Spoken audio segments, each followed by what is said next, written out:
Good evening. Welcome to my channel. Bhootiya station, written by Sunil Goyal. विशेष हमेशा की तरह इस बार भी ऑफिस की तरफ से एक टूर पर था। वैसे तो उसके लिए टूर पर जाना कोई नई बात नहीं थी, फिर भी इस बार उसे एक अजीब सी खुशी हो रही थी। शायद इसलिए क्योंकि इस बार टूर पर और कहीं नहीं, उसे उसके अपने शहर जाना था। हमेशा की तरह उसने रिजर्वेशन सेकेंड एसी में किया हुआ था। स्टेशन और टाइम पर पहुंचा और ट्रेन में अपने बर्थ पर सामान रखकर अपना लैपटॉप खोलकर कुछ मेल्स और लेटर्स का जवाब देने में बिजी हो गया। उसे पता ही नहीं चला कब ट्रेन ने रफ्तार पकड़ ली और उसका सफ़र शुरू हो गया। तकरीबन एक पूरा दिन और 12 घंटे का सफ़र तय कर वो अनजान रेलवे स्टेशन पर पहुंचा तो देखा आज ट्रेन कुछ ज़्यादा ही देरी से चल रही है। वैसे भी अनजान से उसके शहर का सफ़र कुछ 2 घंटे का बचता है, तो उसने सोचा क्यों ना ये दूरी बस से ही तय कर ली जाए। अपना सामान उठाकर वो जैसे ही स्टेशन से बाहर निकला तो एक पागल अचानक से उसके सामने आ गया। उसे अचानक से अपने सामने पाकर विशेष पहले तो थोड़ा घबरा गया, फिर अपने आप को संभालते हुए उसे दूर किया। पागल पता नहीं क्या बड़बड़ा रहा था। तुम मुझे कितनी भी टॉर्चर कर लो, मैं कुछ नहीं बताऊंगा। तुम अंग्रेजों को भारत छोड़कर जाना ही होगा। मेरे साथी तुम लोगों को नहीं छोड़ने वाले। सालों चले जाओ, भारत छोड़कर चले जाओ। उसकी आवाज का दर्द और उसके चेहरे के भावों ने जैसे विशेष के आत्मा को झकझोर कर रख दिया। उस पल में जैसे विशेष को उस पागल के दर्द का एहसास हो गया था। उसके दिमाग में उसके कहे शब्द अभी भी गूंज रहे थे। विशेष थोड़ी देर वहीं लगी एक बेंच पर बैठ गया। ना जाने क्यों उसके मन में उस पागल के बारे में जानने की उत्सुकता जगी, तो पास की ही एक टी स्टॉल वाले से उसने उस पागल के बारे में जानने की कोशिश की। अरे भैया, ये पागल कौन है और क्या ये अंग्रेजी चले जाओ भारत छोड़कर बड़बड़ा रहा था? यह सुनकर टी स्टॉल वाले ने इसकी कहानी बतानी शुरू की। भैया, ये कोई ऐसा वैसा लड़का नहीं है, बहुत ही पढ़ा लिखा है। यहीं से कुछ ही दूरी पर इसका घर है। बहुत ही ऊंचे खानदान से है। इसके पुरखे एक जमाने में यहाँ के बड़े ही जाने माने जमींदार हुआ करते थे। बाप दादा का भी बड़ा ही नाम चलता था। मुझे आज भी अच्छी तरह याद है वो दिन। मैं हर दिन की तरह उस दिन भी तकरीबन सुबह के 4 बजे अपनी दुकान खोलने आया था। उस दिन स्टेशन पर ज्यादा भीड़ नहीं थी, इसीलिए उन सभी लोगों का झुंड मुझे साफ साफ दिखाई दे रहा था। घबराए हुए, सहमे और चिंता की लकीरें सभी के चेहरे पर साफ साफ नजर आ रही थी। मुझे थोड़ा संकोच हुआ, पर मदद करने के लिहाज से मैं उनके पास गया और पूछा, अरे साहब, क्या हुआ? कोई छोटा बच्चा खो गया क्या? पहले तो उन सब ने मुझे नजरअंदाज किया, पर जब मैंने थोड़ा जोर दिया तो तब एक बुजुर्ग ने अपनी कांपती से आवाज में मुझे बताया, हमारा 26 साल का लड़का जो कल रात को आने वाला था अभी तक घर नहीं पहुंचा है। उसका मोबाइल ही नहीं लग रहा। किसी और कुछ लोगों से पूछताछ की तो पता चला कि यहाँ रात में सिर्फ 2 पैसेंजर उतरे थे।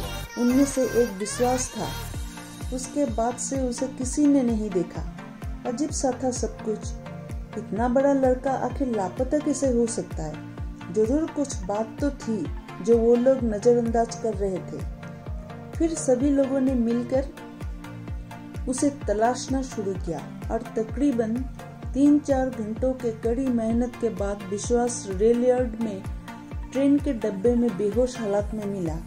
उसे जल्दी से एम्बुलेंस द्वारा अस्पताल ले जाया गया, जहां कुछ घंटों बाद उसे होश आने पर उसने जो बताया उसे सुनकर सभी के होश उड़ गए। विशेष बड़े ही ध्यान से पूरी बात सुन रहा था। उसे आगे की बात जानने की बड़ी जल्दी थी। विशेष ने बड़ी ही उत्सुकता से पूछा, ऐसा क्या बताया था विश्वास ने? विश्वास बहुत खुश था क्योंकि 17 साल बाद घर वापस लौट रहा था। आते वक्त उसने इंटरनेट पर अनजान शहर के बारे में एक से बढ़कर एक कहानियां पढ़ी। उनमें से एक कहानी थी जिसने विश्वास का सिर्फ ध्यान नहीं अपनी तरफ भी खींचा, बल्कि उसे सोचने पर मजबूर कर दिया। वो कहानी थी अनजान स्टेशन और उससे थोड़ी दूरी पर बनी अनजान जेल में होने वाली पैरानॉर्मल एक्टिविटीज पर, जिसके बारे में कोई अखबारों और वेबसाइट पर लिखा गया था, क्योंकि लोगों का ऐसा मानना था यहाँ भूतों का डेरा था। जरूर कुछ तो गड़बड़ है यहाँ, क्योंकि भूत प्रेतों पर रत्ती भर भी विश्वास नहीं था विश्वास को। उसने सोचा क्यों न सारे मामले के बारे में कुछ जानकारी इकट्ठा की जाए। उसने सोचा ट्रेन रात को 1 बजे स्टेशन पर आने वाली है और मानो तो रात 12 से 3 बजे का समय भूत और प्रेतों का होता है। इसलिए उसने सोचा यही सही मौका है सच जानने का, ये सब कहानियां कितनी सच्ची हैं और कितनी झूठी। ट्रेन जैसे ही स्टेशन पर पहुंची, सबके पहले विश्वास ने रिटायरिंग रूम में अपना लगेज रखा और निकल पड़ा स्टेशन के उस हिस्से की तरफ जहां कहानियां के मुताबिक भूत और प्रेत रहते हैं। हल्की हल्की बहती हवा, कुत्तों और सियाड़ों के दूर से रोने की आवाज, झिंगुरों की आवाज, कभी कभार किसी गाड़ी में होते कंपन, तो कभी रेल की पटरियां पर इधर उधर दौड़ते चूहों के दांतों से कुतरने की आवाजें माहौल को बहुत ही डरावना बना रही थी। विश्वास को थोड़ा डर तो लग रहा था, मगर उसे कहानियों के पीछे छुपे सच को जानना था। इसीलिए वो धीरे धीरे कदमों से आगे की ओर बढ़ता गया। थोड़ा फासला तय करके वो ठीक उसी जगह जा खड़ा हुआ था जहां कहानियों के मुताबिक कोई घटनाएं घटी है। माहौल में अचानक से एक अजीब सी खामोशी पसर गई थी। विश्वास अपने सांसों की आवाज सुन सकता था। हर सांस उसे जीने का एहसास दिला रही थी, मगर गहरी खामोशी ने उसे एक अजीब से डर से भर दिया था। वो वही खड़ा कुछ देर, आसपास की चीजें, जंग खाए हुए रेल के डब्बों, टूटी हुई लोहे की पटरियां, कुछ पुराने खिलौने और फटे पुराने कपड़ों के देखता रहा। और जैसे ही उसने वहां से आगे कदम बढ़ाया, पीछे से उसने किसी के हाथ अपने कंधे पर महसूस किया। पसीने की कुछ लकीरें विश्वास के सर से चेहरे पर तैरते हुए उसके गले तक पहुंच गई। वो धीरे से पलटा तो देखता है उसके पीछे कोई नहीं था। शायद उसे कोई बहम हुआ था। इतने में ही अचानक से ना जाने कहां से एक काली बिल्ली उसके ऊपर कूदती है। अचानक हुए इस हमले से विश्वास संभल नहीं पाता और अपना संतुलन खोकर वहीं गिर जाता। गिरने के कारण विश्वास के सर के पिछले हिस्से पर चोट लगती है, जिससे थोड़ा थोड़ा खून भी रिस रहा है। विश्वास जेब से रुमाल निकलकर चोट को साफ करता है। वो थोड़ा संभला ही था कि अचानक से एक साया भयानक चीख के साथ उसके पास पड़े पुराने खिलौने से निकलकर रेल के एक डब्बे में गायब हो जाता है। इस बार विश्वास थोड़ा सहम जाता है। फिर वो जैसे तैसे हिम्मत जुटाकर वो उस डिब्बे की तरफ बढ़ता है और देखने की कोशिश करता है आखिर वो साया सचमुच था या फिर उसका कोई वहम। विश्वास जैसे ही उस डिब्बे के अंदर एक कोने से झांकने लगे, अपना सर अंदर डालता है, वैसे ही कोई उसे उस डब्बे में अंदर खींचकर पूरी ताकत से जमीन पर पटक देता है। बहुत तेज चोट लगी थी विश्वास को। इस तरह पटकने से उठकर भागना तो दूर, विश्वास से हिला भी नहीं जा रहा था और जान पर भी बन नहीं थी। विश्वास को कुछ सूझ ही नहीं रहा था और जिस कोने से उस साया ने उसे अंदर खींचा था वो अब बंद हो चुका था। अंदर गहरा अंधेरा था और बाहर जाने का और कोई रास्ता भी नजर नहीं आ रहा था। विश्वास ने अपनी जेब में पड़ी माचिस निकाली और जैसे ही उसने पहली तीली जलाई वो साया उसके सामने था। विश्वास ने घबराकर तुरंत ही तीली बुझा दी। फिर थोड़ी देर अपने सांसों को संभालते हुए फिर से जैसे ही उसने अगली तीली जलाई एक और साया उसके सामने आ खड़ा हुआ। इस बार भी विश्वास ने घबराकर तीली झट से बुझा दी। इस बार विश्वास इतना डर गया था कि उसने वापस से तीली जलाने की हिम्मत ही नहीं की। वो वही पड़ा पड़ा सोचता रहा आखिर कैसे वहां से निकला जाए। तभी उसकी नजर डब्बे के दूसरे कोने में पड़ी जहां से थोड़ी थोड़ी रोशनी उस डब्बे में आ रही थी। उस अंधेरे डब्बे में जैसे उसे उम्मीद की किरण मिल गई थी। जैसे तैसे अपने आप को घसीटते दर्द में कराहते हुए विश्वास उस कोने में पहुंच जाता है।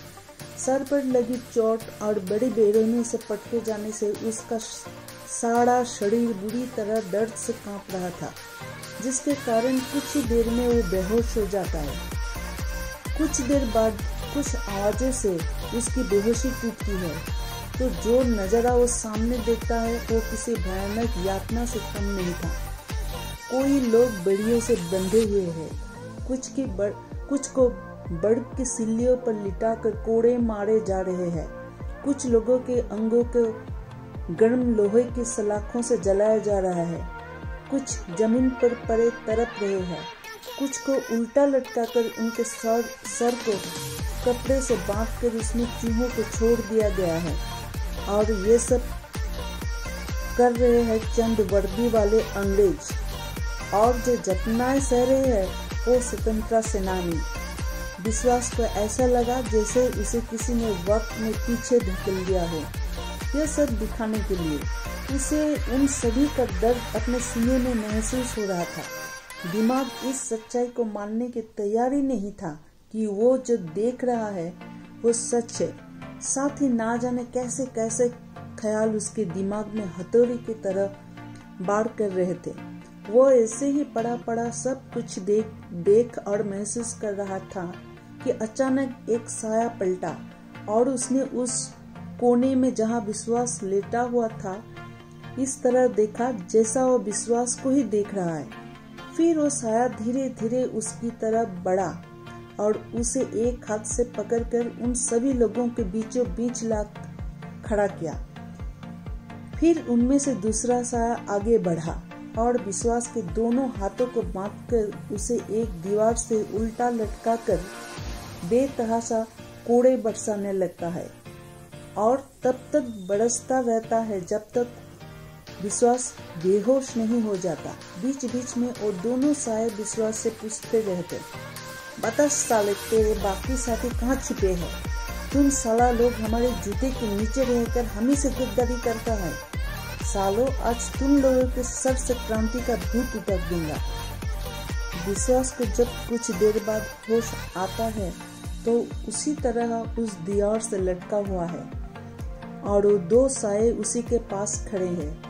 फिर से उनमें से एक विश्वास के पास आकर उसके सर को दीवार से दे मारता है और अपने खड़ाश भरे आवाज में पूछता है, साले तेरी तो अब खैर नहीं, जल्दी बता तेरे बाकी साथी कहाँ है, नहीं तो आज तू मर गया समझ ले।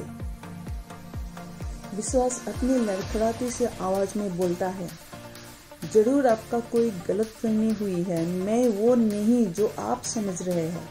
विश्वास की बात सुनकर उस साये को और ज्यादा गुस्सा आता है और वो फिर से विश्वास को सर दीवार से दे मारता है और एक बार फिर से बेहोशी विश्वास को अपने आगोश में ले लेती है। यही सिलसिला पूरी रात चलता रहा। उन सायों ने विश्वास पर भी वही सब अत्याचार किए जो बाकी स्वतंत्रता सेनानियों पर किए थे। अब की बार विश्वास को बेहोश अस्पताल के बेड पर टूटती है। डॉक्टरों का कहना था कि विश्वास के सर पर गहरी चोट लगने से उसके दिमाग के कुछ हिस्सों ने काम करना बंद कर दिया है, जिसके कारण उसके सोचने और समझने की शक्ति खत्म हो चुकी है। फिर भी ना जाने कैसे उसे उस रात के बारे में सब कुछ याद था, कैसे उन अंग्रेज सिपाहियों ने उसे प्रताड़ित किया और मारा। किसी को भी विश्वास की बातों पर यकीन नहीं था, मगर इसके हालात देखकर कोई भी इस बात से इनकार नहीं भी कर पा रहा था। साहब, वो दिन है और आज का दिन विश्वास यहीं इसी रेलवे स्टेशन के आसपास पागलों की तरह भटकता रहता है। ये सब सुनकर विशेष एक गहरी सोच में खो जाता है। वो वही सब सोच रहा है जो विश्वास के साथ घटा है। वो अपनी सोच में इतना खो गया है कि वो भूल ही गया है कि उसे अपने शहर के लिए बस पकड़ना है। साहब, क्या हुआ? कहाँ खो गए? ये लीजिए, थोड़ा पानी पी लीजिए। टी स्टॉल वाले की खड़ास भरी आवाज विशेष को वापस वर्तमान में लाकर खड़ा कर देती है। विशेष पानी पीकर वही बैठा रहता है।